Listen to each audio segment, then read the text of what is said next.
नमस्कार। सशक्त और सुदृढ़ हो कृषि के हालात, इस कार्यक्रम में हम करेंगे सिर्फ किसान की बात।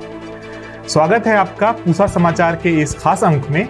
मैं डॉक्टर विशाल सोमवंशी, प्रधान वैज्ञानिक सूत्रकृमि विज्ञान संभाग, और मैं डॉक्टर शालिनी गौड़-रुद्रा, वैज्ञानिक खाद्य विज्ञान एवं फसलोत्तर प्रौद्योगिकी संभाग, शुरू करते हैं आज का यह खास अंक। इसमें आज दर्शकों को हम एक सफल महिला कृषि उद्यमी श्रीमती पूजा शर्मा की सफलता की कहानी से आपको रूबरू कराएंगे और पूसा फार्म सनफ्रिज की तकनीकी जानकारी भी देंगे।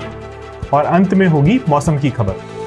भारतीय कृषि अनुसंधान संस्थान नई दिल्ली में कृषि विज्ञान मेले का आयोजन 9 से 11 मार्च 2022 को होने जा रहा है। यह मेला पूसा संस्थान के मेला ग्राउंड में कोविड के दिशा निर्देशों का पालन करते हुए किया जाएगा। अतः आप सभी से अनुरोध है कि इन दिशा निर्देशों का पालन करते हुए मेले का लाभ उठाएं। इस मेले के विभिन्न कार्यक्रमों का सीधा प्रसारण आप हमारे YouTube चैनल पर भी देख सकते हैं। हर वर्ष 8 मार्च को महिलाओं की सांस्कृतिक, राजनीतिक, सामाजिक एवं आर्थिक उपलब्धियों को याद करते हुए पूरा विश्व अंतर्राष्ट्रीय महिला दिवस मनाता है। यह दिवस महिला सशक्तिकरण में एक केंद्र बिंदु भी है, जो लैंगिक समानता, प्रजनन अधिकार और महिलाओं के खिलाफ हिंसा और दुर्व्यवहार जैसे मुद्दों पर सबका ध्यान आकर्षित करता है। जी बिल्कुल, आज हर क्षेत्र में महिलाएं पुरुषों के साथ कंधे से कंधा मिलाकर चल रही हैं। भारतीय कृषि को भी वे एक नई दिशा दिखा रही हैं। एक ऐसी ही सफल महिला कृषि उद्यमी श्रीमती पूजा शर्मा की प्रेरणादायी कहानी लेकर हम प्रस्तुत हुए हैं। आइए उनके उद्यम के सफर में जानते हैं और प्रेरणा लेते हैं। हमारे समाज में महिलाओं ने सभी भूमिकाओं को बड़ी कुशलता और सौम्यता से निभाया है, फिर चाहे वो सहृदय बेटियां हो, संवेदनशील माताएं हो या सक्षम सहयोगी हो। खास तौर पर आज की महिला ने, जिसने स्त्री पुरुष के भेदभाव से लड़कर अपनी अलग पहचान बनाई है। महिला वो है जो कभी घर, कभी खेत, कभी गांव और कभी देश की दिशा को सुधारती हुई दिखाई देती है।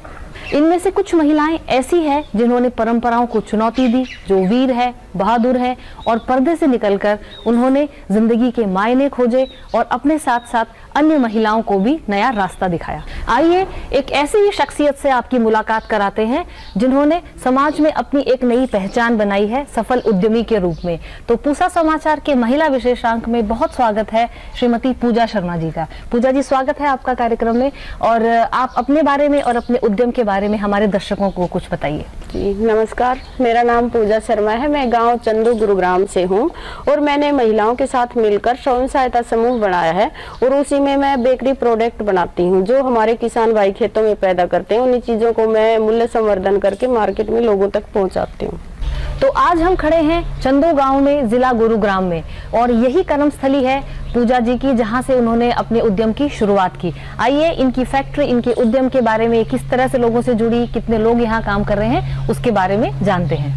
पूजा जी, जैसे आपने बताया आप एक सामान्य परिवार से हैं, तो जो सामान्य महिलाओं को कठिनाइयां झेलनी पड़ती हैं, आपने भी वो सब देखा होगा, तो उस सब के बीच में ये काम अलग से करने की प्रेरणा आपको कैसे मिली, या आपको ये कब लगा कि बस अब बहुत हो गया, चार दीवारी से निकलकर कुछ अपना उद्योग शुरू किया जाए, कहीं अपनी पहचान बनाई जाए? तो इस सब के पीछे आपको प्रेरणा कहाँ से मिली? देखिए, जब इंसान किसी मजबूरी में होता है और उसके पास आमदनी का कोई साधन नहीं होता, तो ये चीजें नहीं होती तो तनाव पैदा होता है। मतलब क्योंकि इंसान को पैसे की जरूरत हर कदम पे पड़ती है। तो पति की जो है आमदनी कम थी, प्राइवेट उनकी जॉब परमानेंट नहीं हुई, तो मैंने सोचा कि क्यों ना मैं किसी न किसी माध्यम से इनकी हेल्प करूं, क्योंकि मेरे 3 बच्चे हैं। तो आमदनी कम होने के कारण मैं उनको अच्छे से पढ़ा नहीं पा रही थी। तो मैंने सोचा कुछ ना कुछ करके मैं भी इनका साथ दूं। तो मैंने कृषि विज्ञान केंद्र से जुड़ के सोया नट्स की ट्रेनिंग ली और पशुपालन शुरुआत में किया, और धीरे धीरे मैंने फिर समूह बना के और उसमें सामान बनाना। कितना समय हो गया पूजा जी आप इस बात को? मैंने 2013 में अपना समूह बनाया था और आज 9-10 साल बहुत बढ़िया। पूजा जी, ये बताइए, आजकल प्रतिस्पर्धा का युग है और बाजार में बड़े बड़े ब्रांड्स हैं, उनकी देखिए अपनी मार्केटिंग स्ट्रेटजी है, उनके अपने एडवर्टीजमेंट्स हैं, तो इस सब के बीच में आपने इसी उद्यम को क्यों चुना? देखिए, एक तो जैसे मार्केट में बहुत सारे लोग हैं और नामी लोग हैं, हम उनके आगे कुछ भी नहीं है, क्योंकि हम तो एक गांव से हैं और समूह हमारा है। लेकिन जब हम शहर में जाते हैं तो स्वयं सहायता समूह जो होता है, एक तरह से जब उसका नाम आता है तो लोगों का विश्वास होता है उसके ऊपर कि ये सीधा गांव से आया है। फिर गांव से हम सीधा किसानों से ही सामान लेके बनाते हैं, तो बिल्कुल देसी सामान होते हैं जो लोगों को काफी पसंद आते हैं। बिल्कुल, कहते भी हैं कि मतलब वोकल फॉर लोकल, ये भी कई सारी स्कीम्स चली आ रही हैं। तो आपने बताया कि आपके उत्पाद जो है 5 स्टार होटल्स तक जाते हैं, तो इतने सारे ब्रांड्स के बीच में आपके उत्पाद में ऐसी क्या खास बात है? दूसरा, आप ये रेसिपीज वगैरह आप क्या हमेशा इनोवेट करती रहती हैं, कुछ नई चीजों को जोड़ती रहती हैं? किस प्रकार से आपका ये सफर रहा? जी, जो 5 स्टार होटल में हमारी कुकीज जाती हैं, वो हमारे पास पहले ऐसा कुछ मशीनें वगैरह नहीं थी। तो 2017 में एक एनजीओ की हेल्प से हमारे यहाँ बेकरी होने लगा और उन्होंने मुंबई से शेफ बुला के हमें कुकीज की ट्रेनिंग दिलाई। जो 5 तरह की कुकीज हैं आज हमारी 5 स्टार होटल और बड़े स्टोर में जाती हैं। नेचर बास्केट, लेमार्स के स्टोर हैं, 24/7 है और अंदाज होटल, अन्नामाया फूड कोर्ट है।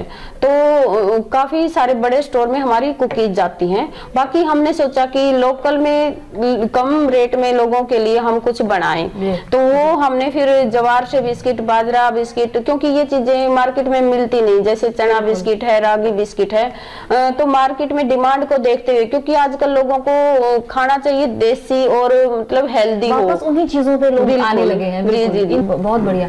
तो पूजा जी, जैसे आपने शुरुआत की, कुछ कठिनाइयां भी आई होंगी, तो इस सफर को जब आप देखती हैं तो क्या कभी आपको किसी प्रशिक्षण आपने जैसे शुरुआत में कहाँ से लिया, या कोई सरकारी संस्थाओं या कोई सरकारी योजनाओं का कभी आपने लाभ लिया?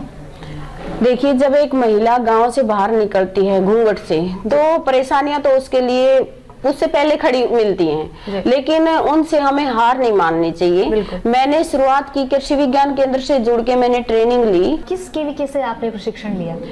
कृषि विज्ञान केंद्र सिकोपुर, गुरुग्राम में, जो पूसा संस्थान का केवीके है गुरुग्राम में, उसी से मैंने प्रशिक्षण लिया। सामान को हम लोगों में प्रचार कैसे कर सकते हैं, तो उसके लिए हमें पूसा मेला और हरियाणा राज्य ग्रामीण आजीविका मिशन की तरफ से जैसे प्रगति मैदान इंटरनेशनल मेला होता है, सूरज कुंड मेला होता है, तो इन मेलों में जाकर हमें मौका मिला लोगों को अपना सामान टेस्ट कराने का और अपने सामान का प्रचार करने का। आपने बताया कि पूसा संस्थान से आप काफी लंबे समय से जुड़ी हुई हैं, तो उस संस्थान से आपके अनुभव के बारे में हमें कुछ बताएं।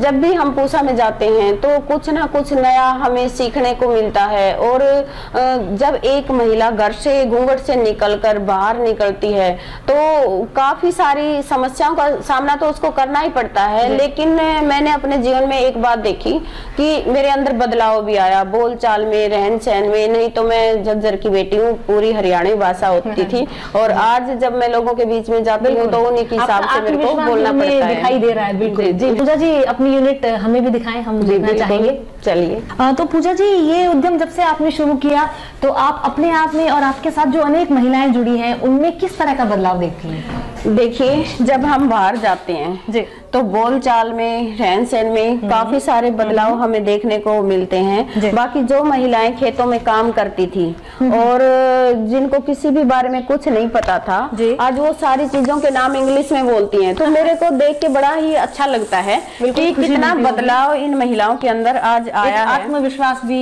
जगह होगा। बिल्कुल। तो ये है आपकी सारी फैक्ट्री, आपके जो उपकरण वगैरह सब यहीं पे लगे हैं। जी। तो लगभग सुबह कितने बजे काम शुरू होता है? 10 बजे।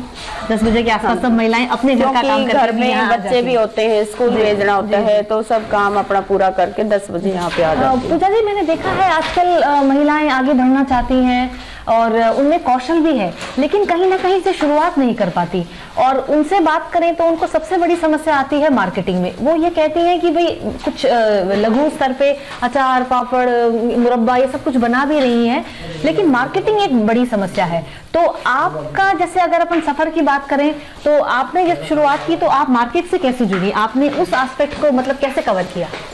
देखिए, महिलाओं में टैलेंट की कमी नहीं होती, बिल्कुल, क्योंकि हर महिला के अंदर कुछ ना कुछ नया होता है और वो करना चाहती हैं। लेकिन उत्पाद तो कोई भी बना लेगा, उसको सेल करना, उसकी मार्केट ढूंढना सबसे बड़ी समस्या है। और अगर ये समस्या नहीं होगी तो हर महिला काम कर सकती है।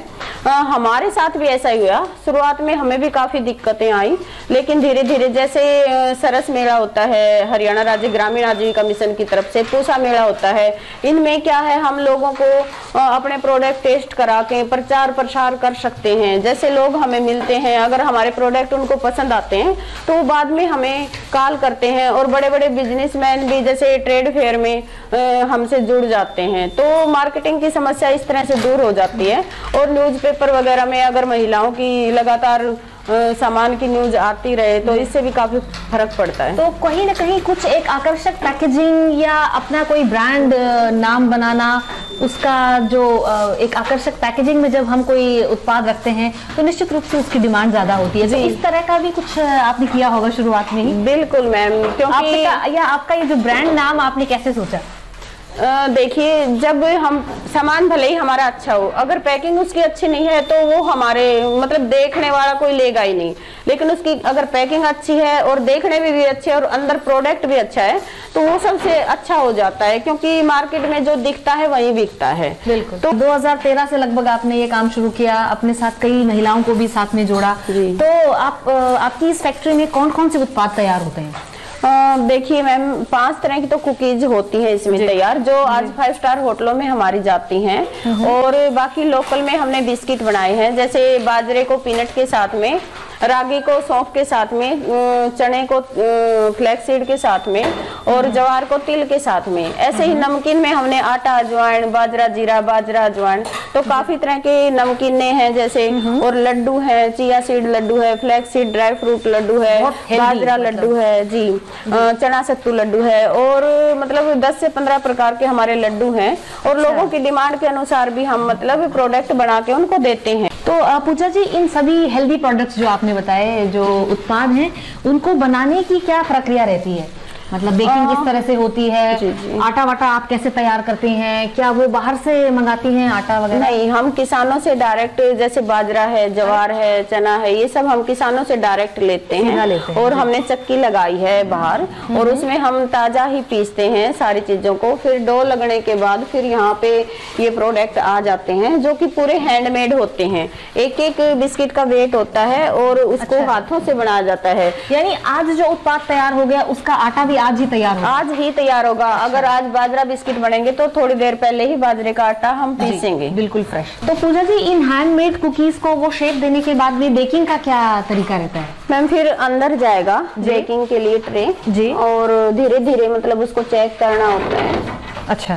जैसे अभी इसमें थोड़ी सी कमी है जी, ये अच्छे से पका नहीं है जी। और ये देखिए, ये बिल्कुल ही कच्चा है, इसको क्योंकि अभी रखा गया है। अच्छा। और ये जो है ये पक के पूरा तैयार हो गया, ये बिल्कुल तैयार है। पूजा जी, अपने सफर में आप कभी पीछे मुड़कर देखती हैं, और तो आप क्या सोचती हैं कि आप एक साधारण परिवार से, जहाँ खेती बाड़ी थी, जहाँ आपके कई भाई बहन रहे होंगे, उससे लेकर अब आप कह रही हैं कि 5 स्टार होटल्स में आपके प्रोडक्ट्स जा रहे हैं और नाम से बिकते हैं, तो इस सफर को देखती हैं आप, तो आपने ये सफर कैसे तय किया? देखिए, मैंने बचपन से ही खेती बाड़ी किया है, और मैं झज्जर के ऐसे गांव से हूँ, बाकरा गांव से, जिस गांव को लोग जानते भी नहीं। तो खेती बाड़ी और पशुपालन के साथ साथ ही मैं ये काम कर पाई। मेरे पापा हमेशा बोलते थे, आर्मी से कैप्टन से रिटायर हैं, दूरदृष्टि, कड़ी मेहनत और पक्का इरादा। कितनी भी परिस्थितियां जीवन में आए, मतलब इंसान को हार बिल्कुल हार नहीं मानने। तो पूजा जी, इस लंबे सफर में जैसे आपने बताया कि कुछ महिलाओं को आपने अपने साथ जोड़ा, तो कुछ महिलाओं को तो हम आपकी फैक्ट्री में भी देख रहे हैं, आपकी यूनिट में, जो सीधा आपसे जुड़ी हुई हैं। आपको लगता है कि कभी और भी आपने इनडायरेक्टली या किसी परोक्ष रूप में भी आपने महिलाओं को कहीं सशक्तिकरण में मदद की है? देखिए, जहाँ भी जैसे झज्जर से महिलाएं यहाँ पे आती हैं, ट्रेनिंग लेके जाती हैं, सीख के जाती हैं, कैसे हमने यूनिट लगाई है उसको देखना है। ऐसे ही हिसार की भी हमारी बहनें आई हैं। कुछ साल पहले MP से महिलाएं यहाँ पे आई थी। अच्छा। और NGO के माध्यम से ही हमने 800 महिलाओं को यहाँ पे ट्रेनिंग भी दी है। महिलाओं को अभी जी, सारी महिलाएं, जैसे न्यूज़पेपर में फोटो वगैरह आती है तो उससे भी लोगों को प्रेरणा मिलती है। आज YouTube पे काफी सारी वीडियो है। कर्नाटका से महिलाओं के मेरे पास फोन आते हैं कि आपने कैसा शुरू किया, किस किस संस्था से आप जुड़े। तो मैं उनको पूरा मतलब केरला, महाराष्ट्र, सभी राज्यों की महिलाएं आज जुड़ी हुई हैं, और वो पूछती हैं, तो मैं में कृषि विज्ञान केंद्र, पूसा संस्थान और रास्ता उन्हें हरियाणा राज्य ग्रामीण आजीविका मिशन, तो सरकारी स्कीमों से जुड़कर अगर बंदा आगे बढ़ेगा तो वो कामयाब भी होगा। बिल्कुल। तो पूजा जी, हमारे कार्यक्रम के माध्यम से भी बहुत सारी महिलाएं आपको देख रही हैं, सुन रही हैं, उनके बारे में आप क्या कहना चाहेंगी? उन्हें क्या आप संदेश देना चाहेंगी? मैं महिलाओं के लिए यही संदेश देना चाहूंगी कि कोई भी महिला घर में फ्री ना बैठे, क्योंकि बैठ गई तो फिर वो रुक जाती है बिल्कुल, और जो उसको आता है वो भी भूल जाती है। तो कहीं ना कहीं से, जैसे हर डिस्ट्रिक्ट में कृषि विज्ञान केंद्र होते हैं, हरियाणा राज्य ग्रामीण आजीविका मिशन हर राज्य में डिस्ट्रिक्ट में है, तो उनसे जुड़े और महिलाएं मतलब आगे बढ़े। देखिए, सेल्फ हेल्प ग्रुप एक ऐसा माध्यम है जिससे आज महिलाएं लोन लेके अपने आप को मतलब सशक्त बना रही हैं। जब भी जरूरत होती है तो वो वहीं से पैसा उठाती हैं और किस्तों में उसे वापस करती हैं। पहल महिलाओं को करनी पड़ेगी और उसके बाद एक बार अगर आप बाहर निकल गई तो सरकार है, समाज है, कई संस्थाएं हैं जिनका कहीं ना कहीं उद्देश्य होता है कि समाज में महिलाएं भी पुरुषों के बराबर एक अपना स्थान रखें। कम नहीं है, और महिलाएं मतलब किसी से डरे नहीं और पीछे मुड़ के ना देखें। एक बार निकलने के बाद बस अपना सफर जारी रखें। आज हमारे साथ में मतलब 24 महिलाएं ऐसी हैं जो यहाँ पे लगातार काम करती हैं। मतलब आपकी? हाँ जी, जैसे 8-8 महिलाओं का ग्रुप होता है। अच्छा। और अगर मान लो जैसे एक साथ में बड़ा ऑर्डर आया है तो कुछ महिलाएं मठिया बनाती हैं, कुछ महिलाएं नमकीन बनाती हैं, कुछ महिलाएं बिस्किट बनाती हैं। मतलब पहले हम लोगों के पास जाते थे कि हमारे प्रोडक्ट को टेस्ट करो, आज लोग हमें ढूंढते हुए आते हैं। आज हमने पूजा जी की सफल उद्यमी बनने की कहानी सुनी। आइए अब मिलते हैं उनके जीवन साथी से, श्री मनोज जी, जिन्होंने निसंदेह इस सफर में बहुत महत्वपूर्ण रोल अदा किया है। तो आइए अब बात करते हैं मनोज जी से। मनोज जी, मैं आपसे पूछना चाहती हूँ कि पहली बार जब पूजा जी ने आपसे अपना आइडिया शेयर किया, आपको बताया कि मैं ये काम करना चाहती हूँ, मैं ये शुरुआत करना चाहती हूँ, तो आपकी क्या प्रतिक्रिया थी? मैंने यही कहा कि बहुत अच्छा काम है ये करने से, ये काम तो जैसे हम अगर घर में काम करेंगे तो अब तो मैं अकेला हूँ, फिर जैसे आप काम करोगे तो डबल कमाई होगी और काम करोगे तो मतलब एक परिवार अच्छे से चल सकेगा। अच्छा मनोज जी, ये बताइए, जिस तरह की गांव में जैसा माहौल होता है, यहाँ एक महिला को इतनी आजादी नहीं होती, घूंघट में चलती है वो सड़क पर भी, तो क्या आपको शुरुआत में कोई शंका नहीं हुई कि ये शुरू करेंगी तो लोग क्या कहेंगे? नहीं जी, शंका तो थी पहले, पर लेकिन चक्कर क्या है, एक की कमाई से घर नहीं चलता, फिर जब दोनों कमाएंगे तो घर अच्छे से चलेगा। लोगों का कहने का काम है, लोगों तो एक दूसरे से कहते ही रहते हैं। जी बिल्कुल। और जब हम एक दूसरे पे विश्वास करते हैं तो एक दूसरे को भी आगे बढ़ने का मौका चाहिए। बिल्कुल। पूजा जी के इस सफर में, जहां वो एक सफल उद्यमी बन चुकी हैं, तो आपने इस सफर में किस तरह से योगदान दिया? मैडम, मैंने उनकी मतलब आने जाने में सहायता की, और जैसे अपने घर के सामने ये हवेली थी तो पुश्तैनी हवेली थी, इसको साफ सफाई करके इसका मतलब पहले तो हमने थोड़ा सा काम किया और मतलब औरतें और बढ़ाई और इनको काम किया, एक ऑफिस बनाया, फिर अंदर साफ सफाई करके इसकी मरम्मत करवा के और थोड़ा थोड़ा काम बढ़ाया। ऐसे हमने काम किया इसका। और जो भी मतलब जैसे मैडम की थी ट्रेनिंग लेने जाती थी तो मैं साथ जाता था।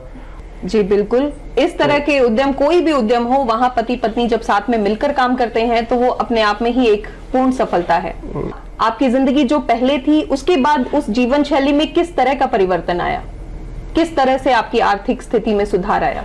मैडम ने ट्रेनिंग ली पूसा से जी, और पूसा से ट्रेनिंग लेने के बाद काम शुरू किया। काम शुरू करने के बाद से थोड़ी मैंने मदद की, फिर थोड़ी सी आमदनी बढ़ी तो हमारे घर में बच्चे की पढ़ाई अच्छे से होने लगी और सब काम अच्छे से होने लगा। सहज आमदनी बढ़ी, और आमदनी बढ़ने से आज ये है कि हमारे थोड़े मतलब साधन भी इतने हैं कि हम कोई भी काम अच्छे से कर सके। मनोज जी, हमारे इस पुरुष प्रधान समाज में अब ये सफल उद्यमी बन चुकी हैं पूजा जी, तो ये बाहर भी जाती होंगी ट्रेनिंग्स पे, दूसरों को ट्रेनिंग देने या कुछ कहीं ऐसे अपना एग्जीबिशन लगाना है या कुछ भी, तो आप उस समय में किस तरह से एडजस्ट करते हैं? किन किन कठिनाइयों का सामना आपको करना पड़ता है? भाई ये अगर मान लो बाहर जैसे जा रही हैं तो इनकी भी मदद करनी पड़ती है। गुड़गांव से सामान लाना है और बनवाना है, फिर ये सामान लेके जाती हैं, तो सब तरह से मदद करके और जब भी काम चलता है। मनोज जी, अब जिस तरह से पूजा जी का नाम लिया जाता है, एक ऐसी लिस्ट में जहां एक सफल उद्यमी है, एक महिला है, तो इनको बहुत जगह बुलाया भी जाता है जहां इन्हें पुरस्कार से सम्मानित किया जाता है, तो आपको कैसा महसूस होता है? अच्छा महसूस होता है जी, मुझे गर्व होता है कि भाई देखो हमारे घर से जो अवार्ड मिल रहे हैं, बड़े बड़े लोग देख रहे हैं, और गांव का भी बड़ा नाम है कि भाई जब अखबार में आती है कि भाई चंदू से पूजा शर्मा अवार्ड लेकर आई है, तो बहुत वो गर्व महसूस होता है। और हमारा सारा परिवार इकट्ठा हो जाता है, ये कहते हैं भाई बहुत बड़ा काम है ये जो जी। और जो हमारा नाम हो रहा है आज पूरे उसमें, तो पूरे हरियाणा में हमारा नाम हो रहा है, तो बहुत गर्व की बात है। और सारे चाचा ताऊ इकट्ठे होकर बड़ी खुशी मनाते हैं। धन्यवाद मनोज जी, धन्यवाद हमसे बातचीत करने के लिए। और इस कहानी में जिस तरह का आपका रोल रहा है, जिस तरह आपने अपनी पत्नी को सहयोग किया, हर कदम पे आपने उनका सहयोग किया और उनको एक सफल उद्यमी बनाने में बहुत महत्वपूर्ण रोल अदा किया। धन्यवाद। आइए अब बात करते हैं पूजा जी की बेटी अंशु से। अंशु, आप क्या करती हैं? मैम, मैं इंग्लिश ऑनर्स अभी फाइनल ईयर कर रही हूँ, और साइड बाय में कि केक डेकोरेटर का भी अभी ट्राई कर रही हूँ कि केक बनाना स्टार्ट करूँ और अपनी फिर खुद की बेकरी स्टार्ट करूँ। बहुत अच्छी बात है।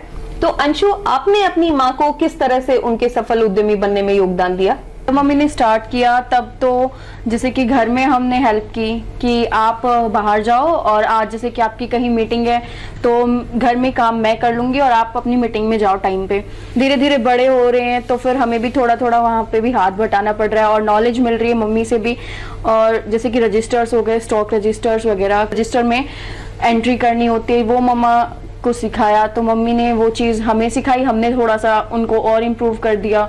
और इन कंप्यूटर वगैरह में भी अब डेटा स्टोर करके रखते हैं कि हमारा कितना जो बाहर से रॉ मटेरियल आया है और कितना हमारा मटेरियल बन के तैयार होके गया है। अब एम्प्लॉयज़ जो है हमारे, उनकी किस टाइम पे हमें सैलरी देनी होती है, कितना उनकी सैलरी हो रही है, वो काम ठीक से कर रहे हैं या नहीं कर रहे हैं। कभी कभी जैसे मम्मी मीटिंग में चली जाती है तो पीछे से मुझे भी देखना होता है कि ये ऑर्डर, मम्मी कॉल करके बोल देती हैं कि मैंने ऑर्डर तेको सेंड कर दिया है व्हाट्सएप पे, अब इसको तैयार करवा दे। तो जो हमारे एम्प्लॉयज हैं उनसे मैं तैयार भी करा देती हूँ। जब एक माँ के बच्चे साथ हों तो उनका हौसला अपने आप ही बढ़ जाता है। तो अंशु, अब मुझे ये बताइए कि आप आज की युवा पीढ़ी से हैं जो कि सोशल मीडिया की पहले ही गहरी जानकारी रखते हैं, तो आपने इस चीज को कैसे इस्तेमाल किया अपनी माँ के उद्यम में एडवर्टाइज करने में या फिर उनको बढ़ाने में? स्कूल पास आउट करके जैसे कि हम कॉलेज में गए, तो कॉलेज में जाने के बाद हमें भी अपने फ्रेंड्स से काफ़ी नॉलेज मिली कि सोशल मीडिया पे हम ऐसे कर सकते हैं, इंस्टा अकाउंट्स, फेसबुक ऐसे। फिर घर पे आके उस टाइम पे फ़ोन भी हमें अलाउ कर दिए गए थे और हमें अपने खुद के पर्सनल फ़ोन मिल गए थे, तो थोड़ा कुछ हम सीखते नेट से और थोड़ा फिर मम्मी को बताते, क्योंकि मम्मी को इतनी जानकारी नहीं थी इनके बारे में। तो हमने बताया, मम्मी ने फिर अब फेसबुक पे पेज बनाया हुआ है अपना, इंस्टा पे मैंने उनके लिए अकाउंट बनाया, और जैसे कि जो मिनी वीडियोस होती हैं बना बना के उनको अपलोड करना, और मार्केटिंग के और एडवर्टीजमेंट के उसको बढ़ाना ताकि लोग ज़्यादा देखें और ऑर्डर्स आए, और मतलब जो भी हम कर रहे हैं उसका दुनिया को पता चले। लाइक बिल्कुल, निश्चित रूप से एक सफल महिला की कहानी में उसके परिवार का बहुत बड़ा योगदान होता है, और इसी तरह पूजा जी को भी मिला जिस तरह से उनकी एक सफल कहानी बनी। पूजा जी ने अपने उद्यम में कई अन्य महिलाओं को भी रोजगार दिया है। आइए मिलते हैं ऐसी ही कुछ महिलाओं से जो इनकी यूनिट में काम करती हैं। पहले आप अपना परिचय बताइए। मेरा नाम बबीता है, मैं चंदू गांव की रहने वाली हूँ और मैं यहाँ काम करती हूँ पूजा जी के साथ। आपको किस तरह पूजा जी के इस उद्यम के बारे में पता चला और कैसे प्रेरणा मिली? पहले मैम यहाँ सेल्फ हेल्प ग्रुप खुले थे जी, तो इसलिए हम यहाँ पे आए थे, सेल्फ हेल्प ग्रुप के माध्यम से जुड़ने के लिए यहाँ आए थे जी। फिर उसके बाद यहाँ एक NGO आया, तो पूजा जी ने बताया कि तुम्हारे पास कोई काम नहीं है और तुम घर में ऐसे ही हो तो यहाँ काम कर सकती हो, अगर तुम्हें लगता है कि तुम्हें जरूरत है काम की। तो फिर हम यहाँ से जुड़ गए थे, इस काम से जुड़ गए थे। इसके लिए हमें कई तरह की ट्रेनिंग भी दी गई और साफ सफाई से लेकर और सामान को पहले यूज जो पहले आया वो करना है, और मतलब कई तरह की ट्रेनिंग दी। उसके बाद फिर हमें यहाँ काम करना। बहुत अच्छी बात है। तो जब आपने यहाँ काम करना शुरू किया उस समय आपके घर वालों का क्या रिएक्शन था? क्या उन्होंने आपको सहयोग दिया या किस तरह से उन्होंने प्रतिक्रिया दी? नहीं मैम, पहले तो शुरू में हम यहाँ आने लगे थे तो घर वाले खिलाफ ही थे, क्योंकि उस टाइम पैसे कम मिलते थे, ये भी लगा लो, या फिर घर से निकले नहीं थे कभी, ये भी लगा लो। ये है कि मना करते थे घर वाले कि नहीं, अपने घर में रहो, घर का गोबर कूड़े का काम करो, भैंसों का काम करो, यही ठीक है। लेकिन फिर पूजा जी ने घर घर जाके, जिस परिवार के घर वाले मान नहीं रहे थे उनको भी समझाया है जाके कि नहीं, ये बहुत अच्छा काम है, इनको आगे चलकर एक अपनी अलग पहचान मिलेगी। तो फिर थोड़ा थोड़ा कर लेने लगे, फिर घर वाले भी थोड़ा मानने लगे, पैसे कमाने लगे, तो घर वालों के पास पैसे जाने लगे, तो फिर घर वाले भी खुश हो रहने लगे। आप बताइए, आप पूजा जी के साथ कितने समय से जुड़ी हैं? मैंने 8-9 साल होगी पूजा। 8-9 साल, बहुत लंबा अरसा है। हाँ जी, हम पहले शुरू में पूजा ने काम स्टार्ट किया, मैं जब से जुड़ी हूँ जी। तो जिस तरह से अब ये भी आपका एक परिवार बन चुका है, तो यहाँ आपको इस परिवार में किस तरह से, ऐसी कठिनाई के वक्त में किस तरह से आप एक दूसरे की मदद करती हैं, या क्या आपको आर्थिक सहायता मिलती है? जी, मेरे को बहुत सहायता मिलती है। मेरे परिवार में 3 लड़की है, तो मेरा घर वाला मतलब थोड़ा ही कम कमाते हैं, इतना नहीं कमाता, तो मैं अपना घर की गुजारा यहीं से करती हूँ, यहीं पे काम करती हूँ, यहीं पे अपना गुजारा करती हूँ। तो आपने अपने घर को संभाला है, हाँ। यहाँ काम करके, यहाँ का रोजगार लेकर? हाँ जी, मेरे को बहुत हेल्प मिली है यहाँ से पूजा का, यहाँ पे बहुत कुछ सीखा मैंने बाहर। आज हम 5 स्टार होटलों में जाते हैं, अच्छा लगता है, हमारे हाथों से बनाई हुई कुकीज 5 स्टार होटलों में जाती है, परिवार वाले भी खुश रहते हैं कि आज हमारी मान लो घरवाली है या फिर सास ससुर के लिए बहू है, बहुत अच्छा काम कर रही है, आगे बढ़ रही है। ऐसा हो गया कि कभी ऑर्डर ज्यादा आ जाता तो रात को भी हम काम करने के लिए रेडी रहते हैं, घर वाले मना नहीं करते, खुश रहते हैं कि भाई अच्छा काम है, करो, आगे बढ़ो। तो ये हैं वो सब महिलाएं जो पूजा जी के साथ जुड़ी हैं और अपनी सफल कहानियां बता रही हैं, किस तरह से इनको आत्मनिर्भर होने का एहसास हुआ है। फलों और सब्जियों की गुणवत्ता लंबे समय तक बनाए रखने के लिए वातानुकूलित भंडारण की आवश्यकता होती है, जो कि किसानों के लिए एक प्रमुख चुनौती है। इस आवश्यकता को देखते हुए पूसा संस्थान ने सौर ऊर्जा संचालित पूसा फार्म सनफ्रिज का विकास किया है, जिसमें किसान सब्जियों एवं फलों को अधिक समय तक भंडारण कर सकते हैं। इस तकनीकी विशेषताओं के बारे में विस्तृत जानकारी दे रही हैं हमारे संस्थान की विशेषज्ञ डॉक्टर संगीता चोपड़ा। ये पूसा फार्म सनफ्रिज है जिसके बारे में बताने लगी हूँ। ये 2 टन का कोल्ड स्टोर है और इस फ्रूट्स वेजिटेबल्स के लिए है, और ये स्टोर सिर्फ सोलर एनर्जी से चलता है, सिर्फ सौर ऊर्जा से चलता है। और रात को इसको बैटरी नहीं चाहिए, इसको ग्रिड नहीं चाहिए, और रात में इसकी कूलिंग के लिए वाटर बैटरी बनी हुई है। तो इसमें जो स्पेशल फीचर्स हैं वो ये हैं कि इसके अंदर एयर कंडीशनर को स्प्लिट कर दिया है ताकि दिन में पानी भी ठंडा हो और हवा भी ठंडी हो जाए, और जो ठंडा पानी है वो दिन भर सर्कुलेट करता है एक रिजर्वॉयर में, जिसको हम वाटर बैटरी कहते हैं, और उस वाटर बैटरी में जो ठंडा पानी है उससे रात को ठंडक पहुंचती है कमरे के अंदर। तो इसमें जब गर्मियों में बाहर 45 डिग्री होता है, अंदर 3-4 डिग्री हो जाता है दिन में, और रात को 10 से 12 डिग्री तक पहुंच सकता है। ये किसानों के लिए अच्छा स्ट्रक्चर है, क्योंकि इसको बिजली नहीं चाहिए, कोल्ड स्टोर है लेकिन बिजली के बिना चलता है, और इसको बैटरी भी नहीं चाहिए। और ये स्टोरेज स्ट्रक्चर जैसे आपके फल और सब्जियों के लिए काफ़ी महत्वपूर्ण है। जिस तरह से आप घर में रेफ्रिजरेटर में रख सकते हैं सामान, वैसे ही इस कोल्ड स्टोर में रख सकते हैं। तो करीबन 4 गुना इसकी शेल्फ लाइफ हो जाती है। ये 5वां स्ट्रक्चर है जो हमने यहाँ किसान मेला ग्राउंड में बनाया है। इसके अलावा अभी लेटेस्ट जो डिज़ाइन है वो हमने कुलकपुर गांव में ऐसा स्ट्रक्चर बनाया है जो नट्स एंड बोल्ट से बना है, मतलब आप उसको खोल के कहीं और भी लगा सकते हैं। 5 किलोवाट का सिस्टम है। इससे पहले हमने राजस्थान में पिचोलिया में, हरियाणा में चमरारा गांव में और दिल्ली में ये स्ट्रक्चर बनाया है। तो इसमें आप जो फ्रूट वेजिटेबल रखते हैं, जैसे आप रेफ्रिजरेटर में रख सकते हैं उसी तरह से आप इसमें रख सकते हैं। जैसे आलू 75 दिन, टमाटर 20-25 दिन, और जो सब्जियां हैं जो लीफी वेजिटेबल हैं एमरंथ वो 10-15 दिन। जैसे आप बाहर रखते हैं या किसी और कमरे में रखते हैं उससे 4 गुना ज़्यादा इसकी शेल्फ लाइफ है इस कमरे में। तो ये 2 टन का है। इस कमरे का साइज़ 10 बाई 10 बाई 11 फीट है और इसको बनाने में खर्चा करीबन 8 लाख के करीब आता है, जिसमें सोलर पैनल का खर्चा और रेफ्रिजरेशन सिस्टम का वो सारा इंक्लूडेड है। तो जहाँ पे बिजली नहीं है, किसानों के जहाँ खेत हैं जहाँ बिजली 24 घंटे आती नहीं है, कई खेतों में सिर्फ 8-8 घंटे बिजली आती है 24 घंटों में से, वहाँ ऐसा स्ट्रक्चर बन सकता है और कोई इसको व्यवसाय के रूप में भी शुरू कर सकता है। इसमें से कमा सकता है अंदर रख के सामान, जैसे कोल्ड स्टोर में रखा जाता है। गवर्नमेंट ऑफ इंडिया के नेशनल हॉर्टिकल्चर बोर्ड का जो डॉक्यूमेंट है उसमें सब्सिडी बताते हैं कि कोल्ड स्टोर के लिए है, इवेपोरेटिव कूल्ड रूम के लिए है, सौर ऊर्जा के जो इक्विपमेंट है उनके लिए है। वैसे ही सब्सिडी उन सब कैटेगरीज में ये स्टोर भी आता है। तो क्योंकि सौर ऊर्जा से चलता है, इसमें भी इवेपोरेटिव कूलिंग है। जो बाहर आप देख रहे हैं वो कपड़ा है जो गीला रहता है, उससे घड़े जैसा काम करता है। पहले ही कमरा ठंडा किया जाता है, उसके बाद सौर ऊर्जा से रेफ्रिजरेशन ऐड की गई है। तो हाँ, सब्सिडी इसमें पॉसिबल है, देखी जा सकती है। आइए सुनते हैं आने वाले सप्ताह में कैसा रहेगा मौसम का हाल मौसम खबर में। भारत मौसम विज्ञान विभाग द्वारा दिए गए मौसम पूर्वानुमान के अनुसार 6 से 7 मार्च को जम्मू कश्मीर, लद्दाख, हिमाचल प्रदेश, उत्तराखंड के कुछ स्थानों पर वर्षा या बर्फबारी की संभावना है। 6 से 8 मार्च के दौरान उत्तर तटीय तमिलनाडु, पुडुचेरी, करईकल, दक्षिण तटीय आंध्र प्रदेश और रायलसीमा में कुछ स्थानों पर भारी वर्षा की संभावना है।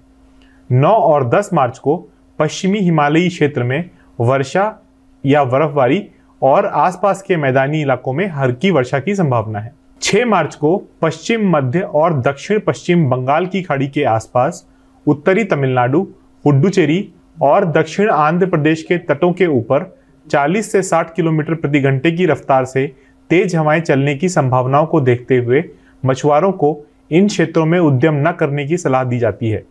9 से 11 मार्च के दौरान प्रायद्वीपीय, मध्य भारत और निकोबार द्वीप समूह के कुछ हिस्सों में हल्की वर्षा की संभावना है। प्रिय किसान भाइयों, बहनों एवं दर्शकों, आशा करते हैं पूसा समाचार का यह खास अंक आपको जरूर पसंद आया होगा। आप सभी दर्शकों से निवेदन है कि ज्यादा से ज्यादा संख्या में हमारे संस्थान के चैनल को सब्सक्राइब करें और पूसा समाचार के हर अंक का लाभ उठाएं।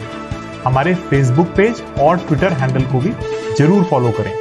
कृषि से जुड़ी समस्याएं या अधिक जानकारी हेतु हमें दिए गए नंबर पर व्हाट्सएप करें। आपके सुझावों और प्रतिक्रियाओं का हमें हमेशा इंतजार रहता है। कृषि की दिशा में यदि लाने हो नवाचार तो देखते रहिए हमारा साप्ताहिक कार्यक्रम पूसा समाचार। कुछ नए विषयों पर नई जानकारी लेकर हम फिर हाजिर होंगे अगले शनिवार। तब तक के लिए दीजिए इजाजत। नमस्कार।